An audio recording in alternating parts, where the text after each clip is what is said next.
¿Tú estás viendo la pantalla de Facebook también? Sí, muy bien. Ok. ¿Qué tal, amigas y amigos? Muy buenas tardes. Una disculpa por el retraso en la transmisión, pero tuvimos unos pequeños problemas técnicos.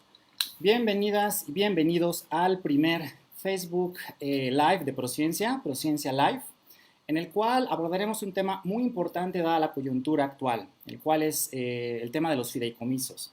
No solo de ciencia y tecnología, sino en general el asunto de los fideicomisos. Eh, Como sabrán, existe una iniciativa por parte del Poder Legislativo en el cual se proponen extinguir 109 fideicomisos de diversas características que van desde fideicomisos que tienen fondos para atención a víctimas, desplazamientos, cuestiones ambientales, cuestiones científicas, cuestiones de salud, desastres naturales, etcétera, pero también entre ellos, pues muchísimos fideicomisos que van a apoyar cuestiones científicas y tecnológicas. Y para hablar de ello, quisimos hacer este primer Prociencia Live, invitando a dos grandes expertos en el área de política científica que nos acompañan el día de hoy. Todos somos miembros de la red Prociencia. Y el objetivo de este Prociencia Live es precisamente dar una introducción acerca de la problemática que implicaría la extinción de los fideicomisos de ciencia y tecnología, pero sobre todo responder muchas de sus preguntas y dudas y también mitos que existen acerca de la existencia de los fideicomisos. El día de hoy nos acompañan la doctora Brenda Valderrama. Brenda, ¿qué tal? Muy buenas tardes.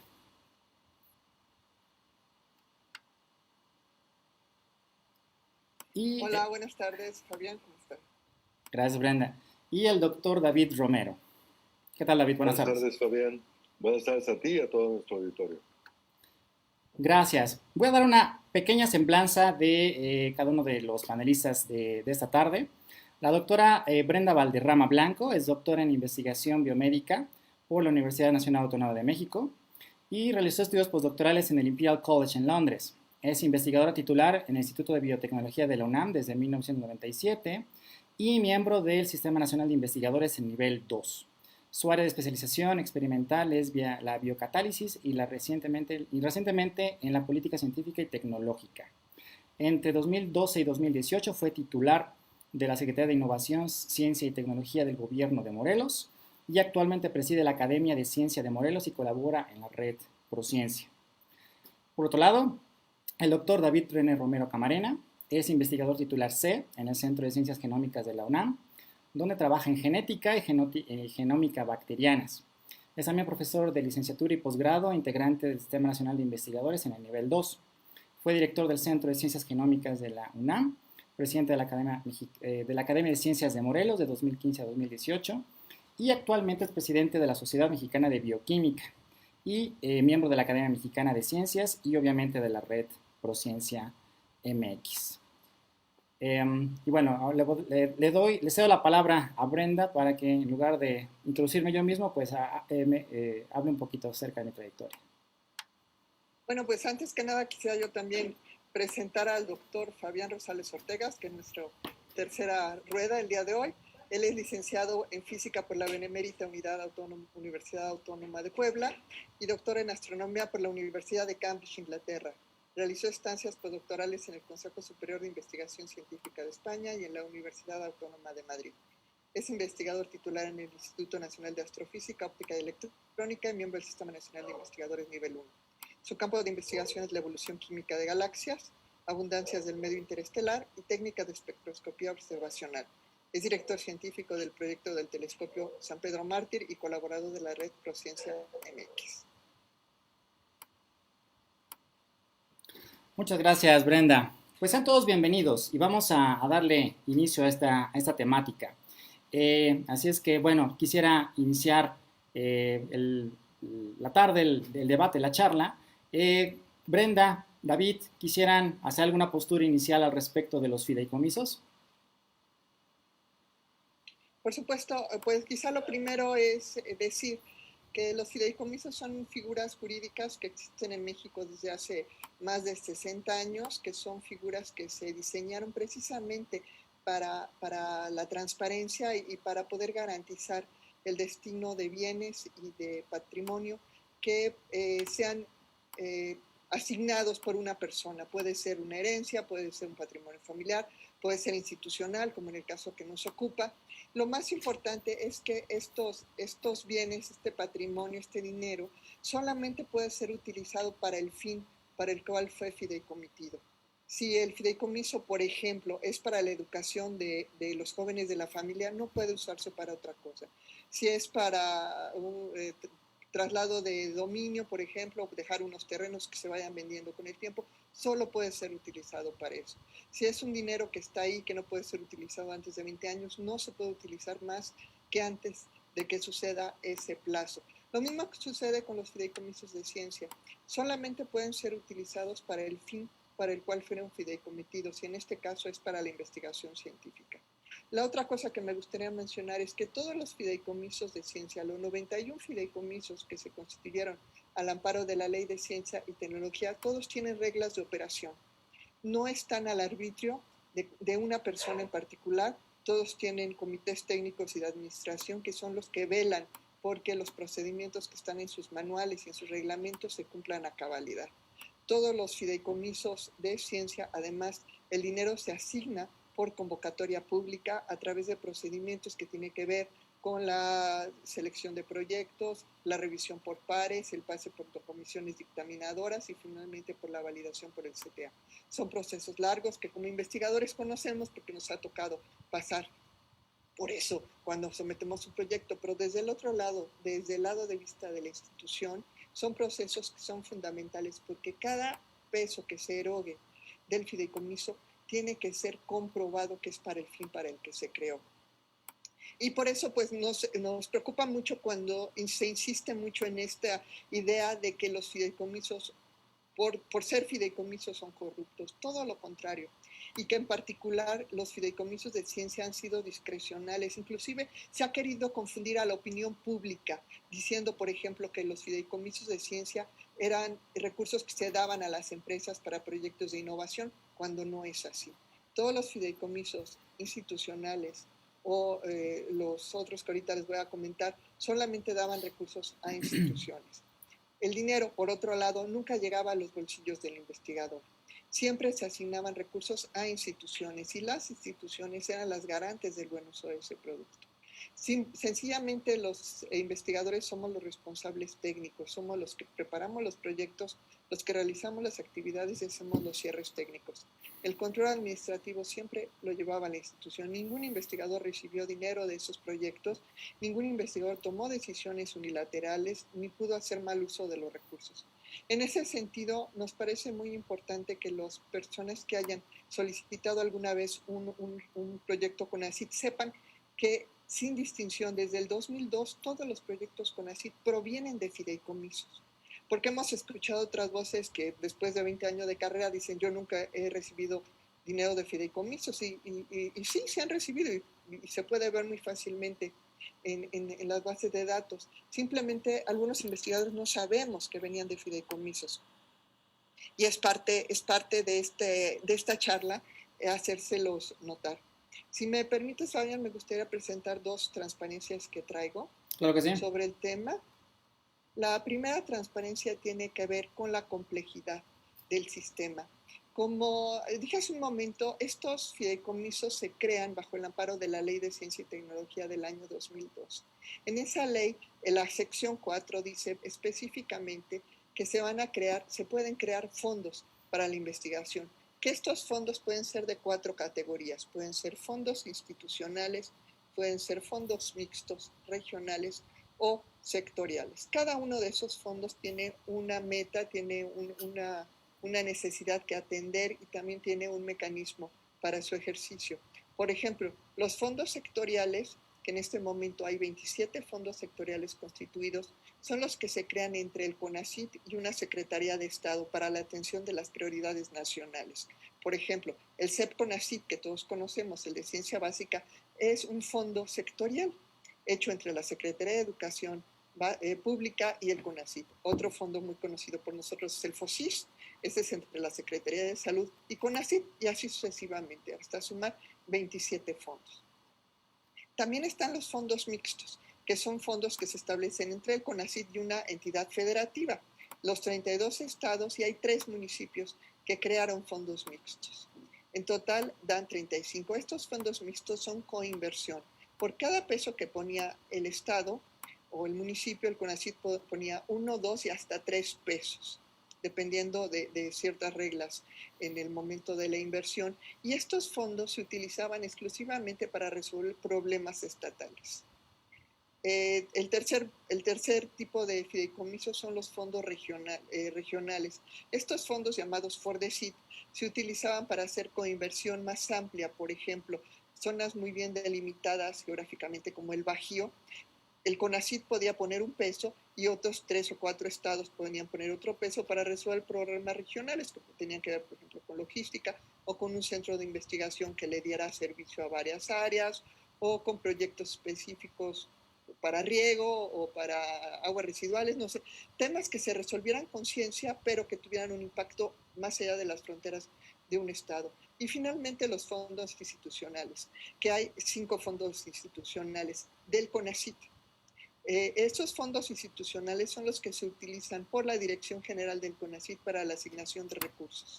Estos son un poco diferentes porque no tienen contraparte. Aquí son exclusivamente de CONACYT.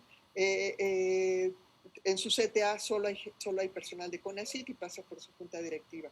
De los que conocemos, por ejemplo, está el FONCICIT, está el CIBIOGEM y está el famoso FOINS, que es el Fondo Institucional. Además de estos fondos, están los fondos de los CPIs. Los CPIs, bajo el amparo de la Ley de Ciencia y Tecnología, también podían crear fondos institucionales. Y estos fondos institucionales fueron utilizados para depositar los recursos provenientes de grandes internacionales, de donaciones de particulares o también de la venta de servicios. Estos fideicomisos institucionales de los CPIs eran utilizados para diferentes fines, desde dar becas, infraestructura, mantenimiento de instalaciones, pago de estímulos, contratación de profesores extranjeros, etc. Cada uno de los CPIs tenía autonomía para la gestión de estos recursos. Ahora, la suma de estos recursos es lo que crea el Sistema Nacional de Fondos, que es el que ha estado vigente desde 2002. Cualquier persona que hemos tenido un proyecto CONACYT del 2002 a la fecha, en el fondo hay un fideicomiso y nosotros realmente le reportamos a un fideicomiso a través de sus 2 brazos, el brazo técnico y el brazo administrativo. Ahora, es muy importante que sepan que a la fecha ninguno de los fideicomisos constituidos tiene denuncias por malversación de fondos. Todas las observaciones que se les han hecho en el transcurso de los años han sido administrativas y por lo general han sido solventadas. Ninguna ha llegado al nivel de emitir una denuncia. Por lo tanto, se comprueba una vez más de que los fondos, los fideicomisos para investigación, no son por naturaleza corruptos, sí tienen reglas de operación, están sujetos a transparencia y además han sido fiscalizados correctamente, tanto que a la fecha no hay una sola denuncia. Todos estos fondos han sido fundamentales, no solamente para el levantamiento de infraestructura a lo largo y ancho del país, sino también para la solución de problemas locales y para estimular la inversión estatal y municipal en CTI. Es muchísimo más fácil convencer a un gobernador que invierte en ciencia si su contraparte federal le pone 1, 2 y hasta 3 pesos. Y eso facilita muchísimo las decisiones de inversión. Ahora, ¿para qué servían estos fondos? Estos fondos dispersaban aproximadamente 5,000 millones de pesos al año en convocatorias. Emitían entre todos más o menos 100 convocatorias al año y apoyaban alrededor de 1,300 proyectos. Como cada proyecto trae de 2 a 3 investigadores, se puede decir que 5,000 investigadores se beneficiaban al año de los fideicomisos. Muy importante, 1/3 de todos los proyectos de estos fondos se hacían a través del CEP-CONACYT, un solo fondo que es vital para el desarrollo de la ciencia en el país. En esta transparencia les pongo un compendio de la inversión a través de todos estos fondos en el sexenio que va del 2012 al 2018. En total se financiaron 8.295 proyectos y se dispersaron más de 34.000 millones de pesos. Esto es muy importante porque en los 2 años que llevamos, en el 2019-2020, la única convocatoria que se ha emitido de peso, digamos, porque ha habido convocatorias chiquititas, por ahí muy puntuales, pero la única convocatoria equivalente a estos fondos es la de Fronteras. Esa convocatoria de entrada solamente dispersó un poco menos de 1.000 millones de pesos, el equivalente de 500 millones al año, 10 veces menos de lo que se dispersaba antes. Por otro lado, hubo una reducción aproximadamente del 30% en los montos autorizados a los proyectos y de manera muy reciente hemos sabido que además se va a acelerar la firma de los convenios con la intención de que los recursos se emitan, se transmiten a las instituciones antes de que se extingan los fideicomisos. Eso pues nos genera todavía de más incertidumbre porque nos hace pensar que realmente después de la extinción de los fideicomisos no hay nada, que no hay un plan B. Y eso nos preocupa bastante. Yo dejaré aquí mi participación, Fabián, gracias. Muchas gracias, Brenda. Creo que es muy importante clarificar, poner en...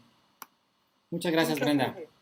Creo que es muy importante mencionar todos esos números y realmente la numeralia de todos los fideicomisos de ciencia y tecnología que están discutiéndose para ser retirados y que sobre todo no existen todavía mecanismos claros para poder resarcirlos, ¿no? De cómo esos recursos y cómo los mecanismos pueden cambiarse en ese nuevo esquema para poder seguir apoyando la ciencia y la tecnología. David, ¿quisieras tú agregar algo al respecto?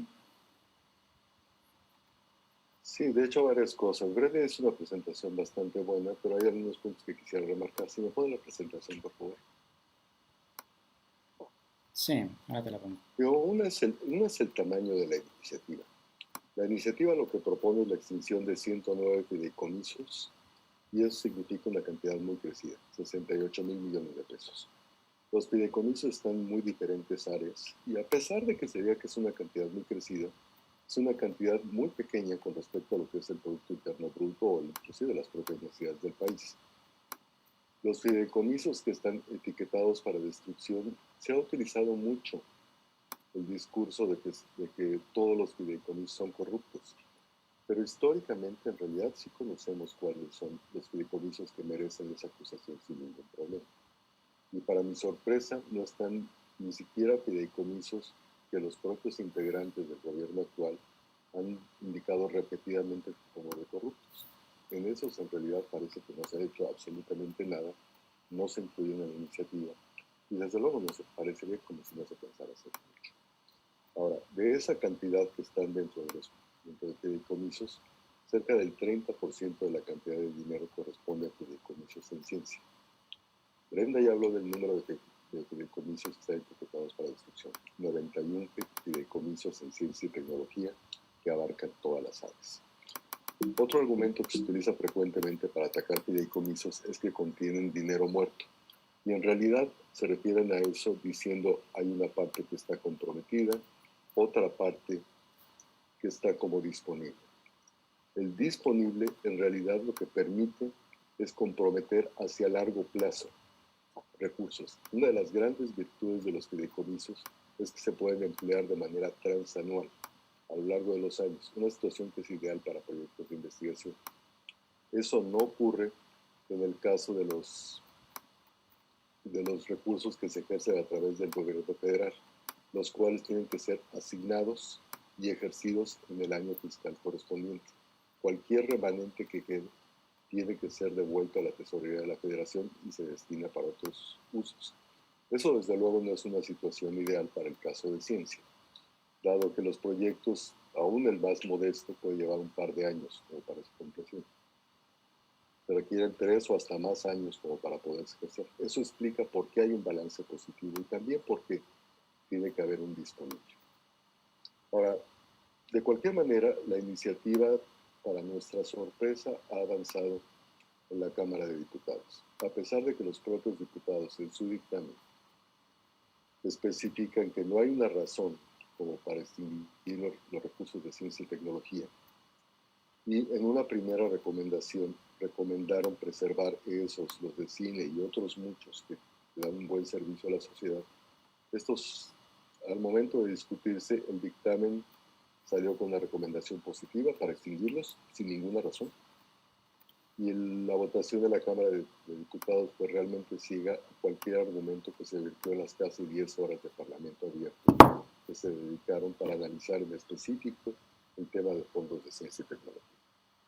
Eso nos lleva a diferentes escenarios. Pues déjame ir avanzando por esos escenarios de una manera, espero, cauta, con respecto a qué es lo que nos espera si esto avanza. Diferentes escenarios. El primer escenario, ¿se me pasa la siguiente, Fabián? Brenda, ¿podrías habilitar el anfitrión, por favor? Tú eres el anfitrión ahora.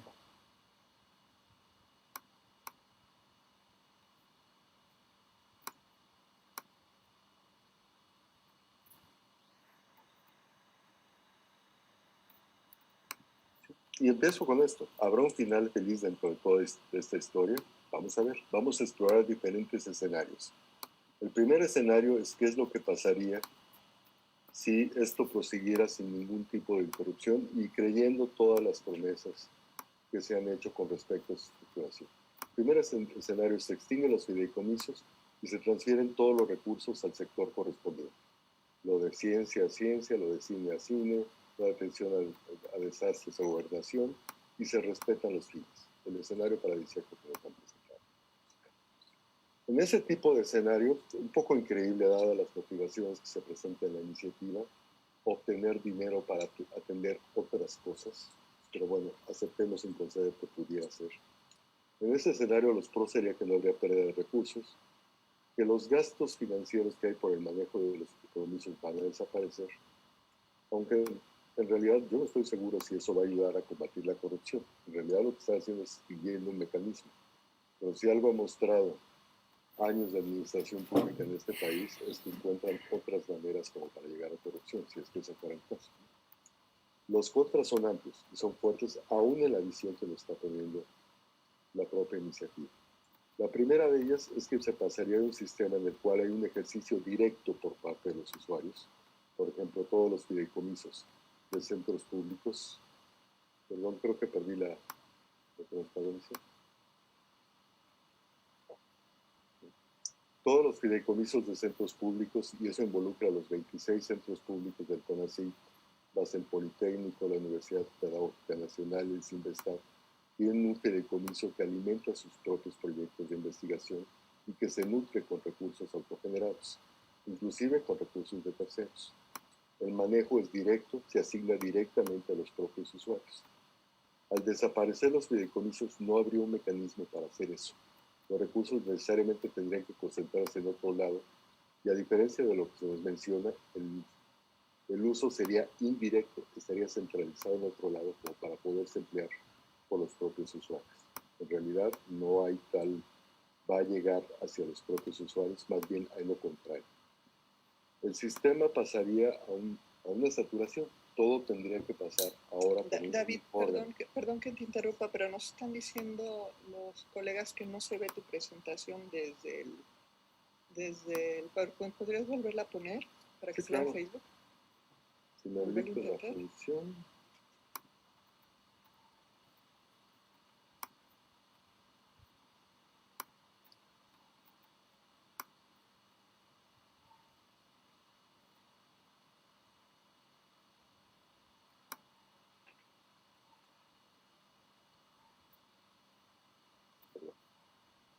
No, no se ve la presentación. Ahora, un momento.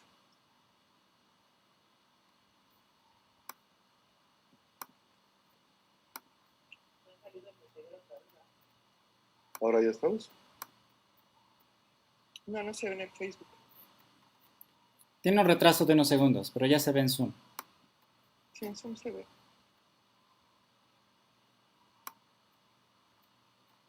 Adelante, David. Ok. Entonces, como mencionaba, estamos en el panorama que es lo que menciona el propio. Unos pocos pros y algunos de ellos dudosos, pero fuertes contras. Como mencionaba, Se pasaría de un sistema en el cual está un ejercicio directo por parte de los propios centros de investigación, de sus propios fideicomisos, a un sistema en el cual, al haber desaparecido los fideicomisos, tendrían que concentrarse en una única institución. Y esa tendría que dispersar los recursos. En realidad lo que estaríamos haciendo es meter un paso más que separaría al usuario del uso de esos recursos, al revés de como nos están presentando. Eso desde luego es inconveniente, dado que mientras más lejano está el sistema de las necesidades de los propios usuarios, menos efectivo y eficiente va a ser.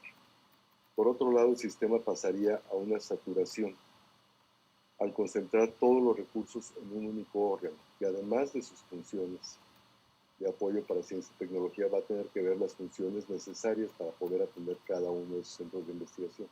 Recordemos que hay fideicomisos en cada uno de los centros públicos, en algunos casos hay hasta 2, y a eso se suman instituciones dependientes del gobierno que están sectorizadas a otro lado, no necesariamente a CONACYT. Por ejemplo, en la CEP está sectorizado el Instituto Politécnico Nacional y el CINVESTAR. Entonces, aquí sería una pequeña confusión de quién va para dónde, y desde luego habría una sobrecarga de trabajo en los respectivos órganos que tendrían que hacer ahora la función de asignación de recursos, su vigilancia y la evaluación de los resultados. Los fideicomisos además son bastante ricos en de dónde vienen los recursos.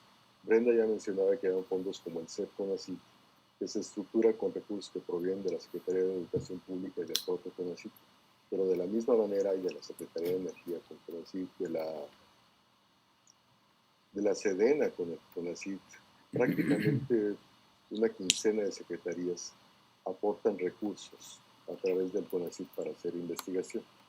En el momento en que los recursos se dispersan en todos los sectores correspondientes, en realidad desaparece el compromiso y el mecanismo como para poder hacer llegar esos recursos a los individuos.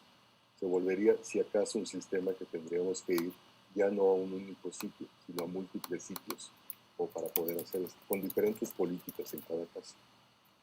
Desaparecerían también las prioridades en balances para asignación de recursos. Los fideicomisos tienen un fin particular. Desde luego, educación pública, ciencia básica, investigación en educación, energías, investigación en energía, pero nada garantiza que se concentran en un único lugar, como por ejemplo el CONACYT, se mantuvieran los balances y la diversidad de esas áreas. Más bien quedarían para que CONACYT decidiera, por mecanismos que todavía no sabemos cuáles serán, pero que desde luego han estado alejados de la comunidad científica, cuáles serían esas áreas. El gran inconveniente es que todos los recursos tendrían que ejercerse en un año fiscal. Todo es dinero fiscal ahora, todo tiene que asignarse en un año, consumirse en ese año. Y eso obligaría a que todos los apoyos, todas las convocatorias que se emitieran, tendrían que hacerse exclusivamente sobre una base anual. Lo más positivo que se podría decir es que se asigna dinero por un año para un proyecto que dura 3. Al cabo de un año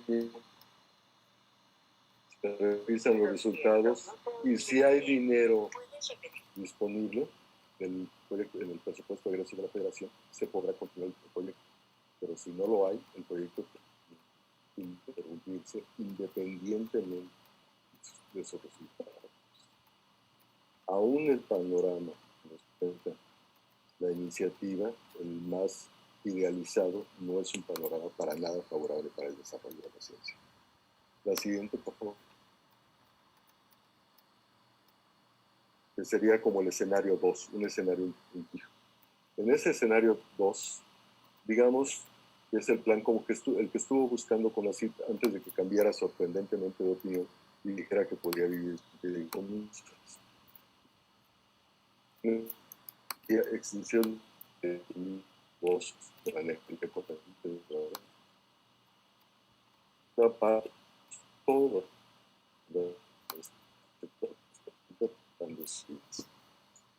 nuevamente, esto es dudoso si mejorará el combate a la corrupción. Si habría una reducción de gastos por electo, pero es prácticamente lo en contra, evidentemente habría una reducción de recursos para la ciencia. Incluso un año para el sector es un discurso equivocado. Repetiríamos los problemas de ejercicio indirecto. en realidad pasaría a un sistema, se está, no,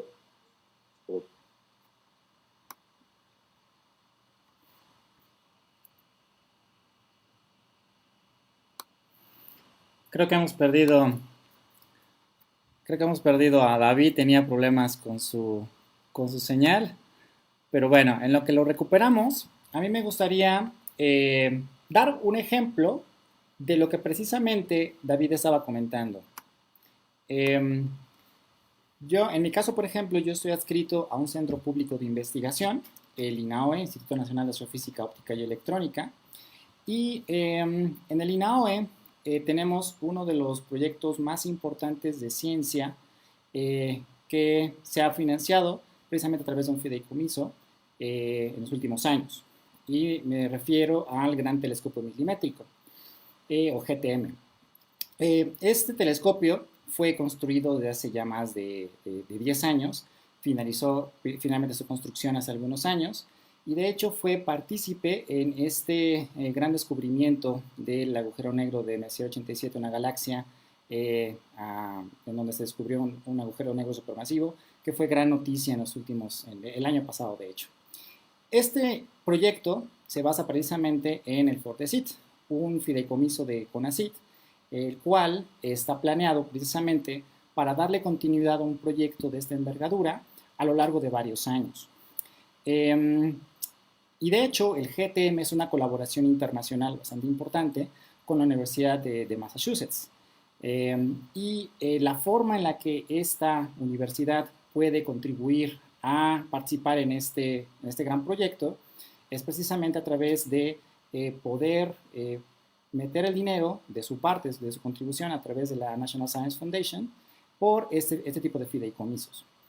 Con la extinción de los fideicomisos de ciencia y tecnología, en realidad la supervivencia o la viabilidad del Gran Telescopio Milimétrico, una infraestructura de más de 100 millones de dólares que se ha construido con mucho esfuerzo a lo largo de los últimos años, estaría en entredicho. Y de hecho la participación de socios extranjeros en el GTM también estaría en entredicho, ya que no existirían las bases legales para poder continuar con este proyecto.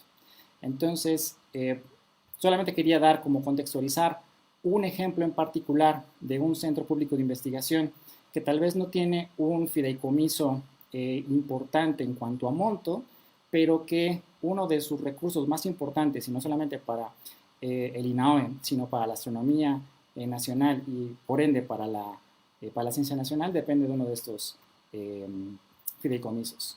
David ya está por acá de nuevo. ¿David nos puede escuchar? Está conectando. Sí, lo escucho bien. Vale, ¿quieres continuar con tu presentación, David? Sí. No, la volvimos a perder.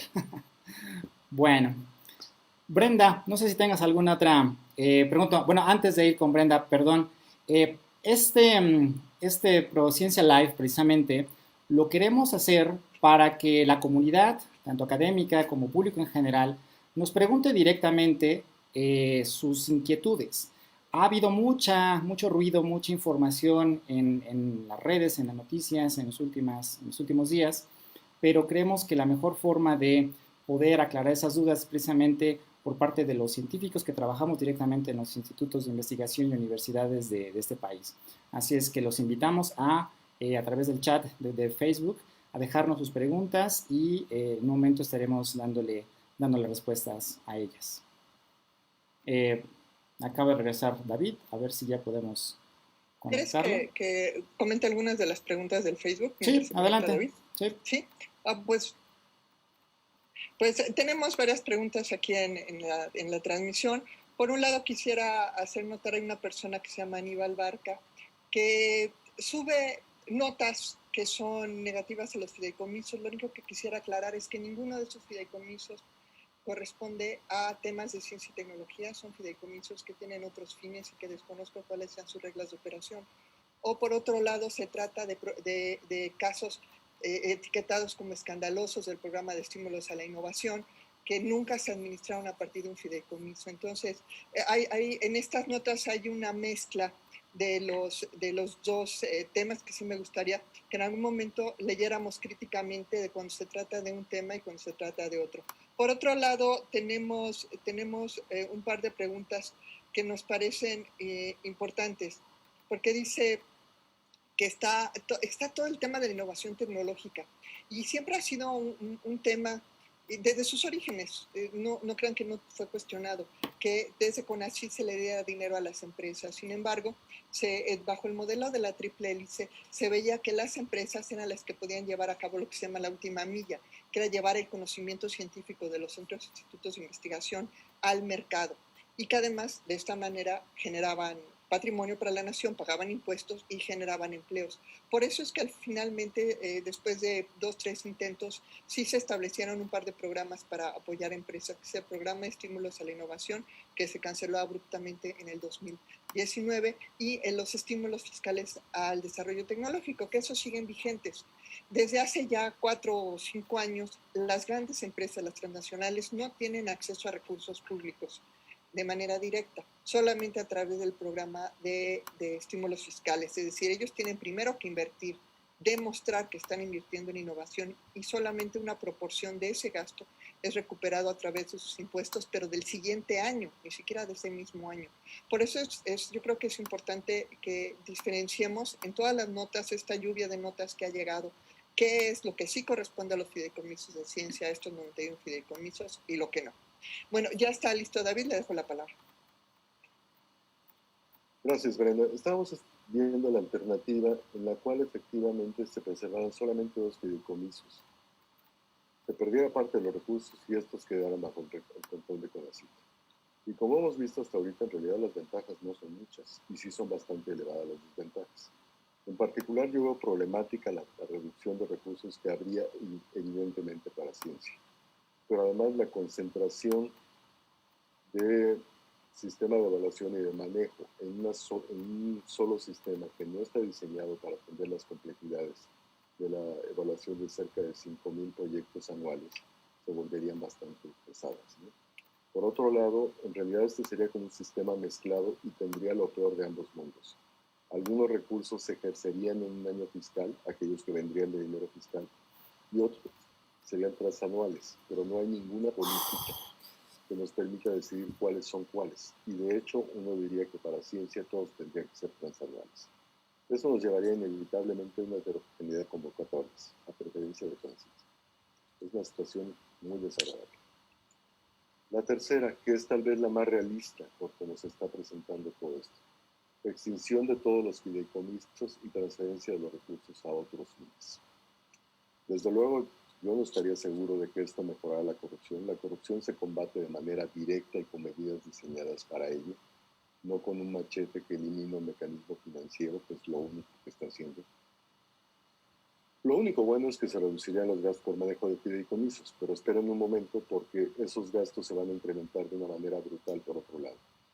Primero que nada, habría fuertes problemas estructurales. La reducción de recursos para ciencia sería marcadísima, muy fuerte, y ese sería un efecto que se extendería por años, al igual que en los otros de los casos. En cada asignación presupuestal anual tendría que haber un incremento sostenido y fuerte para ciencia para medio compensar eso. Y lo que hemos visto en los últimos años, desde mucho antes de que empezara este gobierno, es que en realidad los recursos que están asignando a ciencia van para abajo. Vamos a una reducción.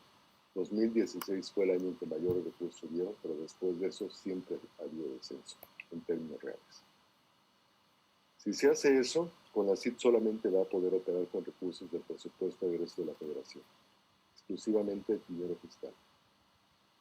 Con esto no habría ningún aliciente para que se concentraran recursos entre secretarías y el CONACYT, que es lo que ocurría y era virtuoso con los fideicomisos. Con esto, CONACYT francamente se tornaría relevante, no lo puedo decir de otra manera. Si bien continuaría manejando el sistema de centros públicos, becas y el SNI, en realidad la posibilidad de que asigne dinero de una manera efectiva como para apoyo a investigación se vuelve muy pequeña. De hecho, la Secretaría de Educación Pública tendría la mayor concentración de recursos para aplicar a ciencia. Pues en realidad yo no veo nada muy positivo de cambiar el sistema de pasar de CONACYT a pasar a la Secretaría de Educación Pública. De hecho, más bien veo problemas dentro de ello. Y ahí estoy hablando nada más de una secretaría. Los recursos quedarían dispersos y fiscales en todas las secretarías. Y por ende, todos los recursos se ejercerían en un año fiscal. No habrían transanuales. Todos los proyectos tendrían que empezar y concluir en un solo año. La posibilidad de hacer contribuciones que sean útiles para México y para el mundo se vuelven muy ligeras. Y volteen ustedes a ver, aún con el caso de la pandemia y con toda la prisa que tenemos todos por un resultado, estamos hablando de que la vacuna estará por acá el próximo año. Es una investigación que es rápida, va a llevar más de un año. Esa sería la situación que podría pasar para cualquier escenario de investigación. No es un escenario positivo. Y déjenme decirles algo. Para los que me están viendo, déjenme despejar el misterio. Sí, soy el más viejo de los tres que está hablando aquí. Y por ende, fui estudiante e investigador joven en una época en la cual el escenario que teníamos para apoyo a ciencia, estoy hablando de los 80s, era precisamente el escenario 3. No había fideicomisos, todo estaba disperso y había que ir como mendicante entre diferentes financiadores, en diferentes secretarías, con sistemas de evaluación o de calificación de proyectos bastante rudimentarios. Esa sería la situación a la que volveríamos ahora si pasara esta iniciativa en el escenario que estamos viendo. Sí creo que es necesaria una transformación, pero sí creo que no todas las transformaciones son deseables. Esta transformación me parece indeseable. ¿Podrá haber un final feliz? Yo creo que sí. Pero en realidad, para que haya un final feliz, necesitamos la participación activa de los científicos. Activa en el sentido de que conozcamos el sistema y sus debilidades y tratemos de mejorar. Necesitamos la consideración serena de los senadores. A como está ahorita el sistema, la discusión está en la Cámara de Senadores y son los que tienen que ser sensibles, los diputados desgraciadamente no lo fueron en su momento, a las razones que estamos virtiendo. Y necesitamos, desde luego, que la capacidad de los diputados para revertir un camino erróneo cuando le regrese un dictamen que espero que sea negativo por parte de la Cámara de Senadores. ¿Eso es todo lo que tenemos que hacer? No. Todos queremos un sistema que esté libre de corrupción, con asignación y uso eficiente de recursos. Todos, los científicos, somos ciudadanos y estamos hasta las narices de corrupción. No queremos ser acusados generalmente de corrupción, porque igual como pasa en muchas partes de la sociedad mexicana, la gran mayoría no participan de corrupción ni se benefician de corrupción. Exigimos, de hecho, más bien que se castiguen las instancias de corrupción. Y en ese sentido, la pasividad de la dirección de CONACYT, la cual muestra incontinencia acusatoria para referirse a casos que no le gustan, pero muy poca acción como para efectivamente castigarlos, creo que debe de desaparecer. Si de veras hay algo que reprochar, si de veras hay una corrupción, su obligación legal es denunciar. Si no, está siendo negligente en sus funciones. Entonces, esa hasta la exigimos. Queremos un sistema en donde las prioridades se concentren en más y mejor ciencia, en todas las áreas. Somos un sistema muy pequeño. El sistema de fideicomisos tal como está, en realidad no lograba darles apoyos para proyectos de investigación a más de la mitad de los investigadores de México. No necesitamos que disminuya, necesitamos que crezca la asignación de recursos para ciencia. Necesitamos un mecanismo ágil y eficiente para hacerlo. Creemos que lo tenemos. El sistema llegó a ser como es por una larga evolución, tratando de evitar los problemas. No revirtamos aquello que ya habíamos olvidado. Sobre todo, queremos un sistema que no sea vertical, sordo y ciego al sistema científico. Y me temo que en esta discusión sí ha habido bastante sordera y ceguera hacia lo que el propio sistema científico está solicitando. Esa es mi intervención en primer golpe y desde luego estaría listo para preguntas. Muchas gracias, David. Muchas gracias, Brenda. Si quieren pasamos a revisar las preguntas que nos han realizado hasta el momento. Nos preguntan, ¿podemos defender solo el fideicomiso destinado a la investigación y decir que sí eliminen los demás? Si puedo intervenir con respecto a eso. Claro. Pues, Estamos hablando de un sistema de fideicomisos que están orientados a la investigación. Esto es como un móvil, lo mueves a un lado y se perturba todo. Entonces estaríamos hablando de defenderlos todos. Pero recordemos, en realidad muchos de los fideicomisos que están en análisis son fideicomisos que no tienen ninguna acusación de corrupción y que se ha mostrado que efectivamente cumplen sus fines. Yo lo que creo es de que esto tiene que ser más quirúrgico. Si hay fideicomisos que hayan mostrado mal uso, lo primero que deberíamos de hacer es empezar a ver si se puede arreglar el sistema. Si con introducción de medidas de control pudiera arreglarse. Si la conclusión fuera no, si el sistema está tan viciado que no llega a eso, sí consideraría la extinción. Pero eso requiere de un análisis que no se ha hecho, que no ha hecho los propios proponentes de la iniciativa. Si por algún lado hay que empezar, yo empezaría por aquellos que ya se ha mencionado que hay corrupción. Hay un fideicomiso, el famoso FACLA, que fue señalado de corrupción desde tan atrás como 2004, que la propia secretaria de la Función Pública ha mencionado como un fideicomiso sujeto a corrupción y que tan solo este fideicomiso tiene la cantidad de 68,000 millones de pesos. Sí, igual en tamaño, igual en monto a toda la iniciativa que se está presentando. Curiosamente, ese fideicomiso no está bajo discusión por razones que escapan a mi comprensión, a pesar de que ha sido señalado inclusive por integrantes de este gobierno.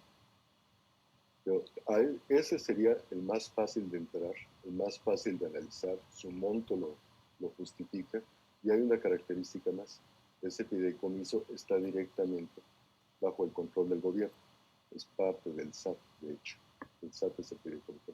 Entonces, si por alguno hay que empezar, empiecen por eso, pero no perjudiquen áreas muy importantes del país con una iniciativa tan mal planteada. Muchas gracias, David. Yo creo que también uno de lo que no tenemos que reflexionar acerca de la importancia de estos fideicomisos es también el apoyo a recursos humanos y sobre todo a estudiantes. ¿Podrían dar algún comentario acerca del impacto que tendría la desaparición o extinción de los fideicomisos a la creación de pues, científicos de la nueva generación de científicos investigadores de este país? ¿Cómo se verían perjudicados?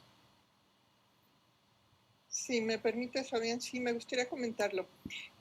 Hay dos componentes en la formación de los estudiantes. Por un lado, se requiere que tengan becas. ¿Por qué? Porque las actividades científicas son de tiempo completo. Necesitamos que estos jóvenes empiecen a practicar lo que es la actividad científica como una actividad profesionalizante.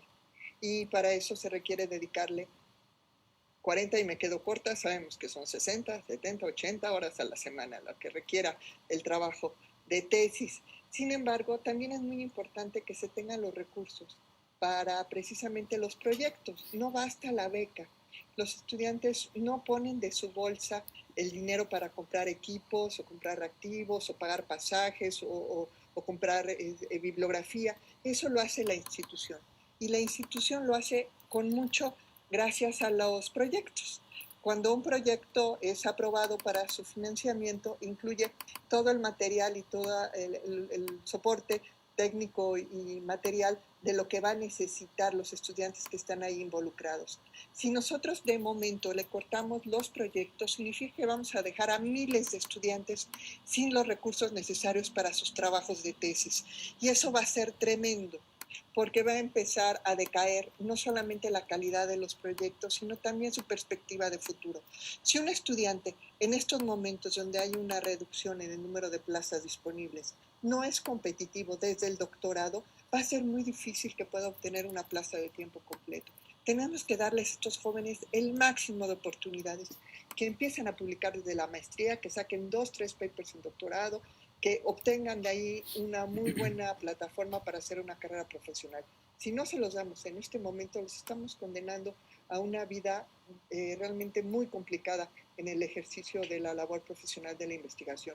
Por eso es muy importante que se entienda que no bastan las becas para la formación de estudiantes, tiene que venir la contraparte, que es precisamente la que daba este sistema de fideicomisos. Muchas gracias, Brenda. David, ¿quieres apuntar algo? Sí, en complemento a la respuesta de Brenda, Esto va a afectar particularmente a los estudiantes más jóvenes, aquellos que están a nivel de licenciatura, mediados de una licenciatura, que están deseando incorporarse a investigación.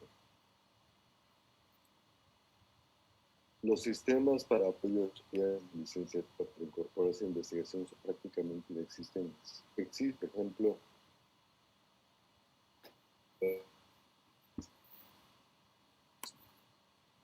Creo que tenemos otra vez problemas con el audio de David. Para darles beca a todos ellos. Sí, lo que estaba mencionando es, recordemos que no todos los investigadores tienen proyectos financiados por CONACYT y por ende no necesariamente tienen la posibilidad de becar estudiantes de licenciatura. La parte complementaria proviene frecuentemente por fideicomisos de investigación que están en los diferentes centros, los cuales son más sensibles a estas circunstancias y pueden asignar becas a aquellos que están introduciéndose a la investigación. Nutrir las vocaciones científicas es fundamental y eso lo estaríamos perdiendo. Por lo demás, coincido completamente con lo que decía. Gracias, David. Otra pregunta que tenemos acá. Muchas críticas señalan el financiamiento a empresas de dudosa calidad. ¿Pueden comentar al respecto? Sí, cómo no. Yo quiero hacer otra distinción, porque vuelve a caer el tema, inclusive aquí en el chat del Facebook Live, volvieron a sacar el tema de las empresas. Lo primero es decir, la Secretaría de Economía da dinero a las empresas. El CONACYT no, nunca lo ha hecho. Nunca le ha dado un peso a una empresa. Lo que hace el CONACYT o ha hecho es financiar proyectos de innovación, que es muy diferente. Ese dinero no entra a las empresas, no se vuelve capital de las empresas. Ese dinero era única y exclusivamente para el pago del proyecto. De hecho, la mayor parte del dinero público ni siquiera se usaba para comprar equipamiento, o sea, no dejaba ningún capital a las empresas. Todo era para consumibles, para contratación de personal, para rentas, ¿sí? Todo era para gasto corriente, no era para inversión. Segundo, una empresa, no voy a decir de dudosa calidad porque habría que hacer un análisis de otro tipo, lo que sí puedo decir porque me consta, eran pymes, empresas pequeñas, empresas familiares, que decidían jugársela invirtiendo en innovación, podían meter proyectos muy buenos y a partir de esos proyectos detonar. Porque ese era el objetivo. Era, por un lado, fomentar que las empresas, sobre todo las pequeñas y medianas, invirtieran en innovación, cada una en su área, y por otro lado, que se acercaran a los centros de institutos de investigación.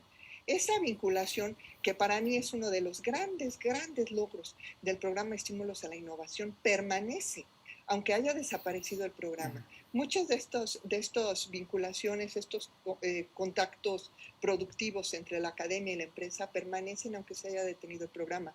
Quizá bajarán de velocidad o se volverán más esporádicos, pero ya existe un vínculo que permite trabajar de la mano. Por eso a mí sí me gustaría decir una vez más, las empresas grandes solamente pueden tener acceso a recursos a través de estímulos fiscales, que es reembolso a su inversión. El programa Estímulos a la Innovación, por lo menos los últimos 5 años, era solo para pequeñas y medianas empresas y sobre todo lo que se buscaba estimular era la vinculación con la academia y siempre era para la gasto corriente. Y además prácticamente el 80% de lo que CONACYT invirtió, todo se fue a los centros e institutos de investigación. No se quedó en la empresa. Entonces, cuando escuchen estas notas muy escandalosas, les doy la información. No se le daba dinero a la empresa, no se le mejoraba su capital, no se le compraba nada que se pudiera quedar y la mayor parte de los recursos se regresaba a los centros e institutos de investigación. Gracias, Brenda, muy pertinente la aclaración. Tenemos otra pregunta. Nos mencionan, hay proyectos vigentes, producto de varias convocatorias que están aún desarrollándose. Todos ellos tienen convenios firmados y son multianuales, por ejemplo, de 3 años. ¿Cómo se verían afectados? ¿Dejaría el CONACYT de entregar las administraciones pendientes? Pues habrían varios escenarios ahí. Pero lo que dice el decreto es que en el momento, lo que diría el decreto en el momento que se ha emitido, si es que se extienden los fideicomisos, obligaría a congelar los recursos del fideicomiso correspondiente. Entonces, lo que se ha administrado se podría gastar, lo que ya esté en manos de los usuarios, de las propias instituciones donde están los usuarios. pero lo que no, no podría asignarse. Una posibilidad es que esos recursos se saquen del fideicomiso y se depositen como para hacer frente a los convenios existentes.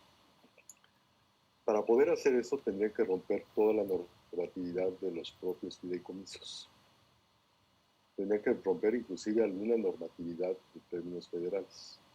Sería tal vez la situación más beneficiosa, entre comillas, para los usuarios, pero desde luego sería una que por sí sola merecería el apodo de corrupción. Y adicionalmente, el problema con eso es de que se apoyarían los que están ahorita y nada más.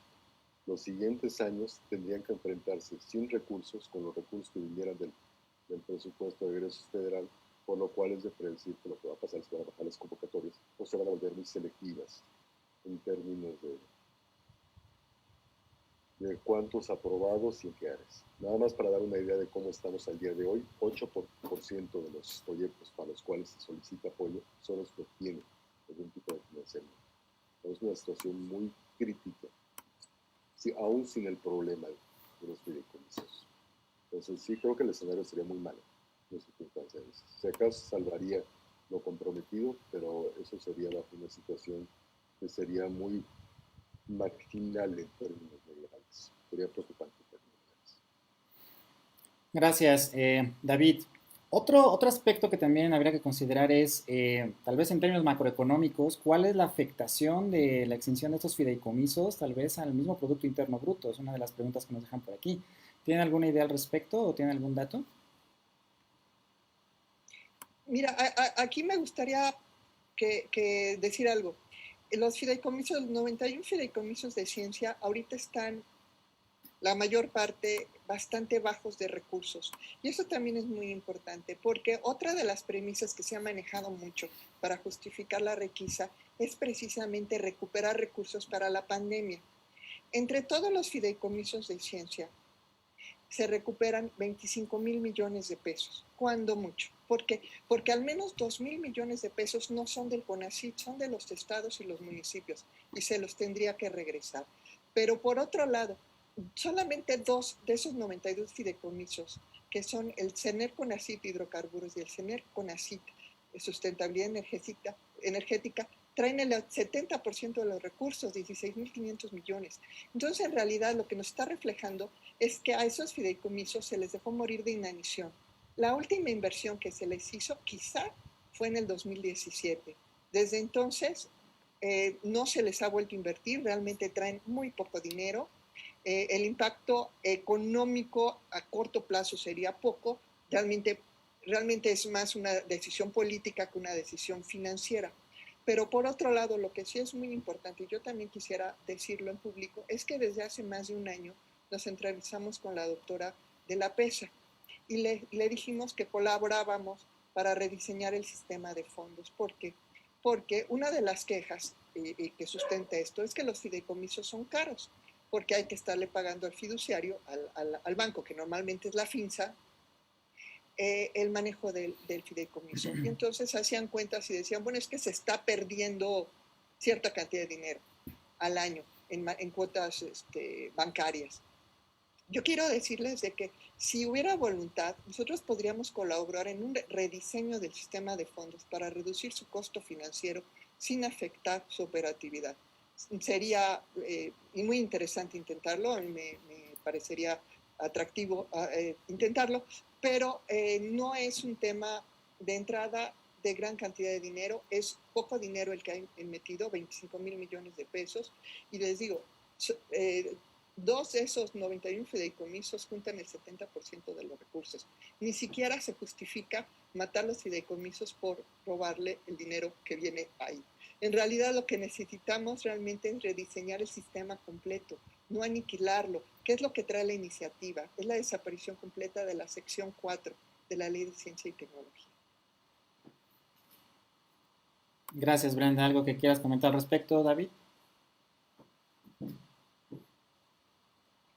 Brenda tiene toda la razón. En realidad, inclusive los costos financieros más elevados son precisamente por los dos fideicomisos que mencionaba Brenda, el de sustentabilidad energética y el de hidrocarburos. Los otros tienen costos financieros bastante modestos Y escuchándola también hay que recordar algo para los que nos están escuchando. La PINSA es una entidad paraestatal. La casa siempre gana. Los costos terminan reinvirtiéndose dentro del propio gobierno. Pues en realidad no lo veamos realmente como un hoyo. Aún así, creo que es importante bajar los gastos financieros, pero en realidad son cosas que terminan de una manera u otra dentro del propio Estado. Y aún así son parte de la inversión, ¿no? Sí. Sí, en realidad creo que esto debió de haber tenido un análisis previo mucho más amplio de sus consecuencias. Sí creo que debieron de haber tomado la palabra y todavía lo volvemos a hacer con una invitación.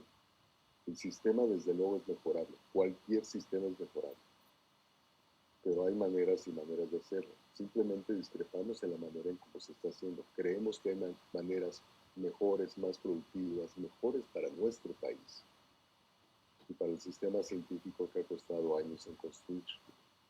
No caigamos en una situación que de veras va a ser regresiva. En biología diríamos atávica, en la cual de plano no mejoramos, más bien parece como que mejoramos por discurso, pero en realidad terminamos peor. Los jóvenes, sobre todo los jóvenes de nuestro país, son los que van a vivir este tipo de sistema, son los que deberían estar demandando esto. Gracias, David. Pues entramos a la última parte de este primer Prociencia Live. Invitamos a todos nuestros espectadores a poner sus preguntas aquí en el chat para que podamos responderlas en el tiempo que nos queda. Quisiera llevar un poco ahora la atención a la respuesta que ha habido por parte de la comunidad científica. Y es una respuesta que desde mi punto de vista, que obviamente sí soy el más joven de este foro, pero no recuerdo en la historia pues de la ciencia nacional.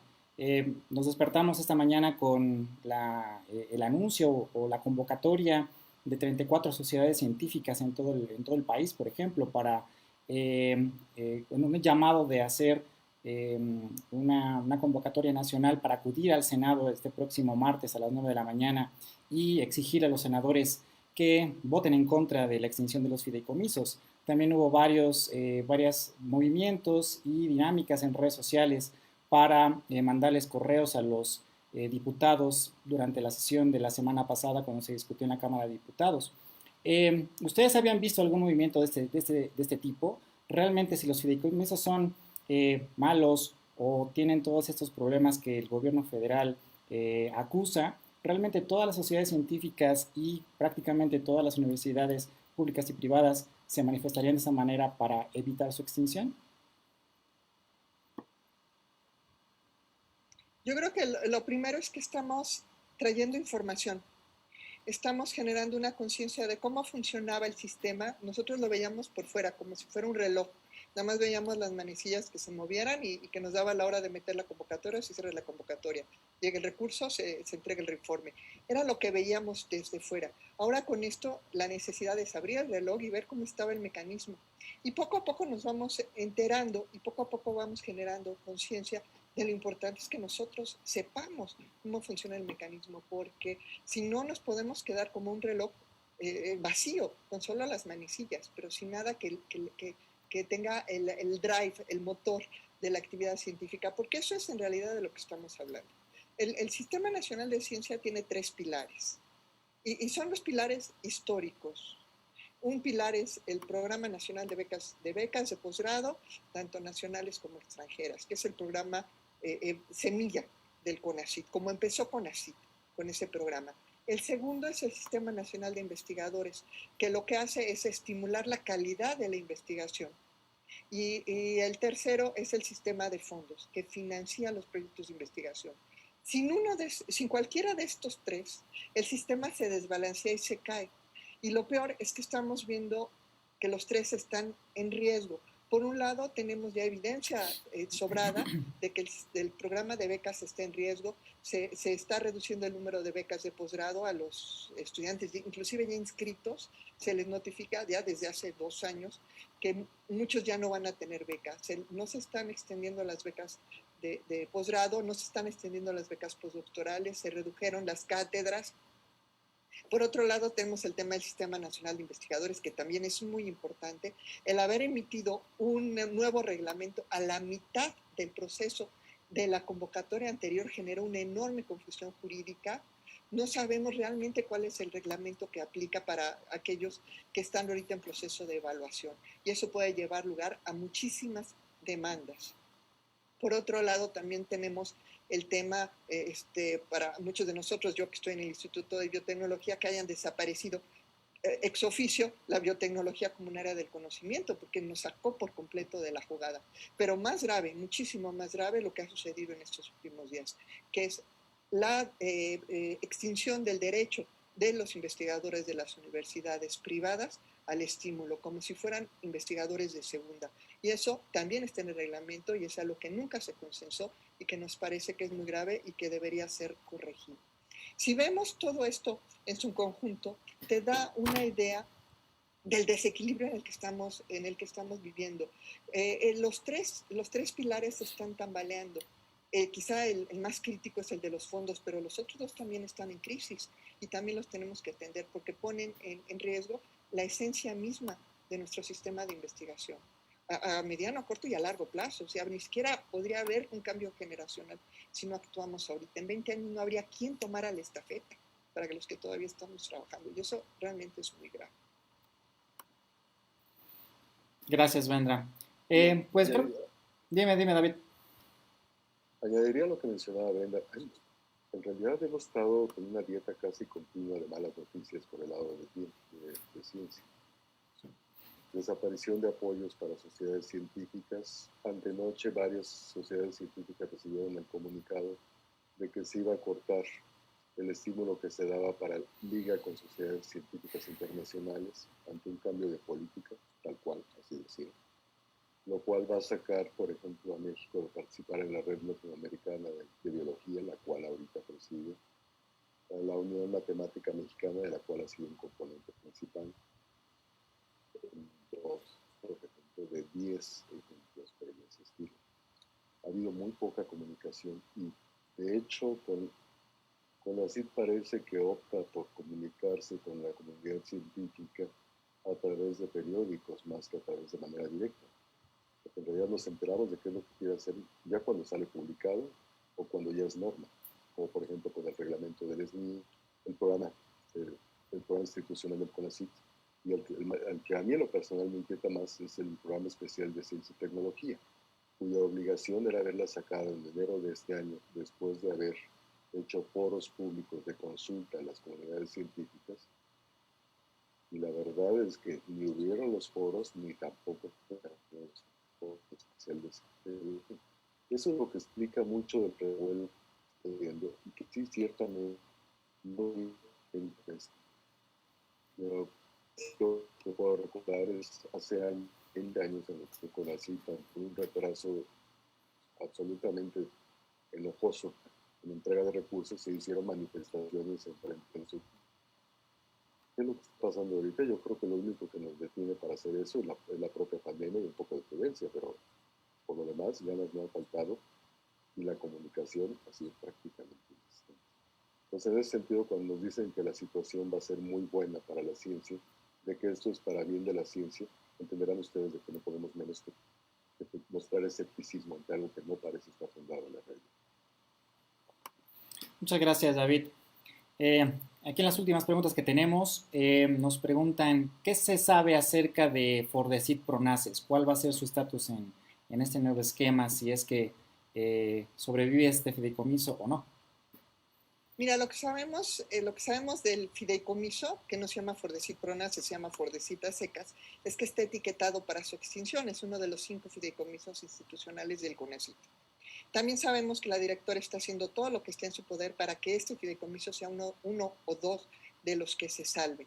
Y es entendible. ¿Por qué? Porque este es el único programa que trae presupuesto para el próximo año. No hemos tenido tiempo, quizás sería tema de otra charla otro día, de que hablemos cómo se estructura el presupuesto para la ciencia.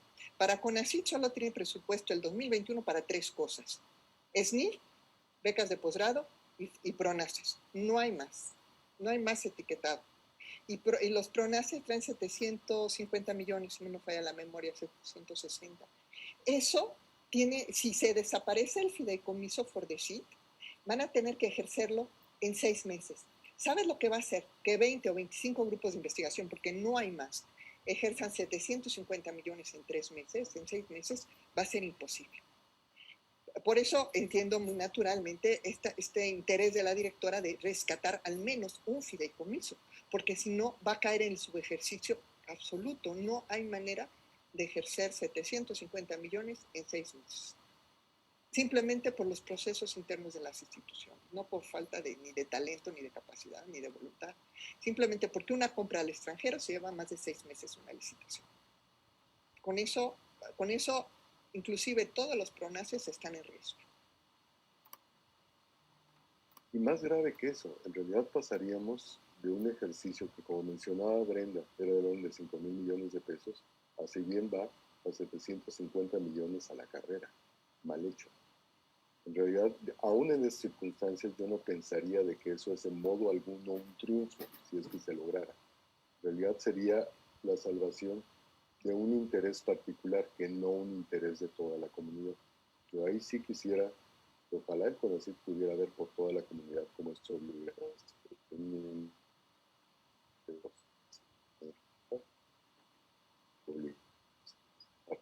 como todo el público mexicano, no para atender un interés particular. Entonces, ahí hay un punto.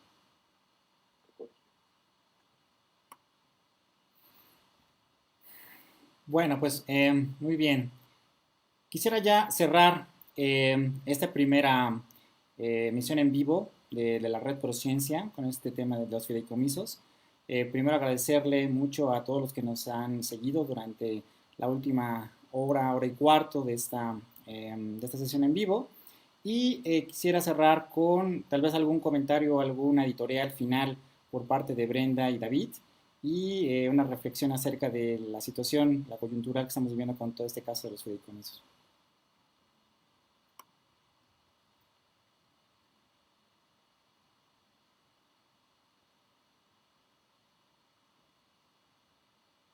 Bueno, acá solo se puede decir es reforzar la importancia de lo que mencionaba Brenda.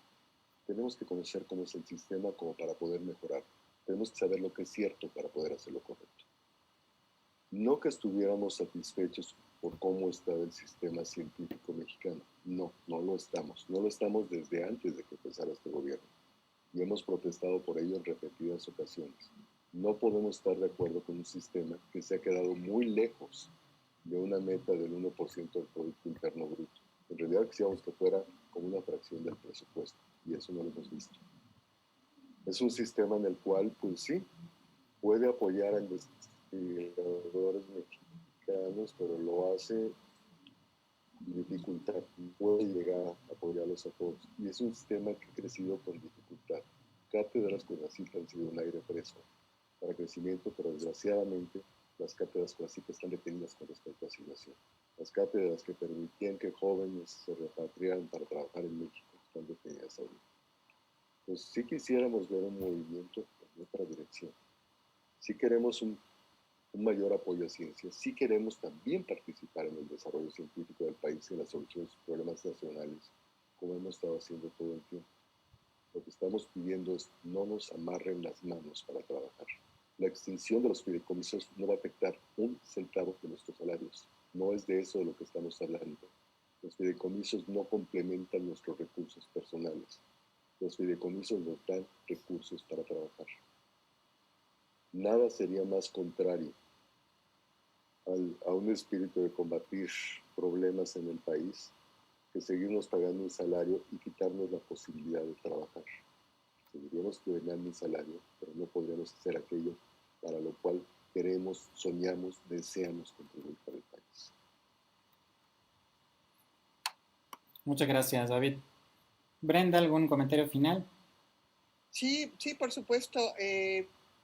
Yo creo que es muy importante que nos mentalicemos cuál es nuestro rol como investigadores y eso felizmente la modificación de la Constitución el pasado 15 de mayo nos orienta.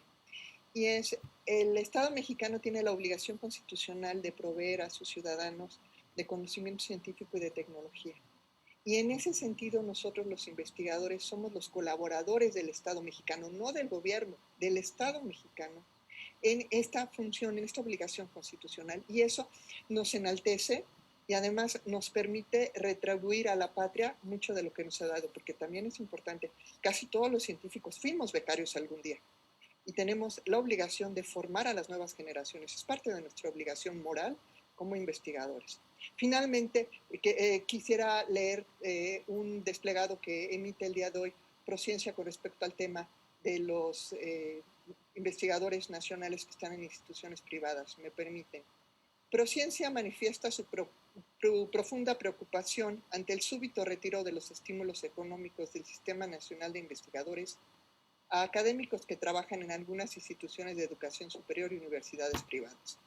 Esta medida vulnera el derecho de colegas de gran reconocimiento nacional e internacional y destacada productividad científica a recibir un estímulo asignado por el mérito de su trabajo. Tan solo en 2019 había más de 1.500 investigadores nacionales adscritos a universidades privadas, casi el 5% del padrón del SNI. Urgimos a CONACYT a modificar aquellas fracciones del reglamento que limitan a este importante grupo de investigadores y a restituir el incentivo para no afectar su importante contribución a la ciencia nacional. Eso es algo que todos estamos conscientes, no hay investigadores de primera y de segunda en este país, todos trabajamos igual de duro, algunos en una trinchera de una universidad pública, otros en una universidad privada, algunos en un tecnológico, pero todos hemos trabajado partiéndonos del lomo durante muchísimos años para tener la productividad que nos permita aspirar a ser investigadores nacionales. Y no solamente por el estímulo, y déjenme decirlos también muy claro, el sistema de fondos tenía una barrera, y la barrera es que solo podían aspirar a los recursos de los fondos aquellos miembros que estuvieran en el SNI. Por lo tanto, no era solamente el estímulo, la motivación para estar en el SNI, era pertenecer a un sistema que te permitía tener el acceso a los fondos para empezar realmente a trabajar.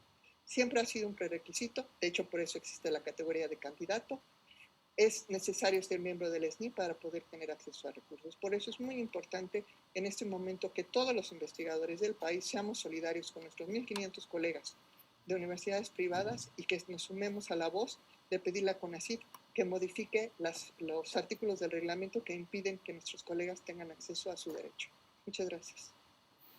Muchas gracias, Brenda, muy pertinente, y también todo nuestro apoyo a nuestros colegas en universidades privadas, y obviamente estaremos dándole seguimiento a este caso para ver cuál va a ser la repercusión y la manera de solucionarlo.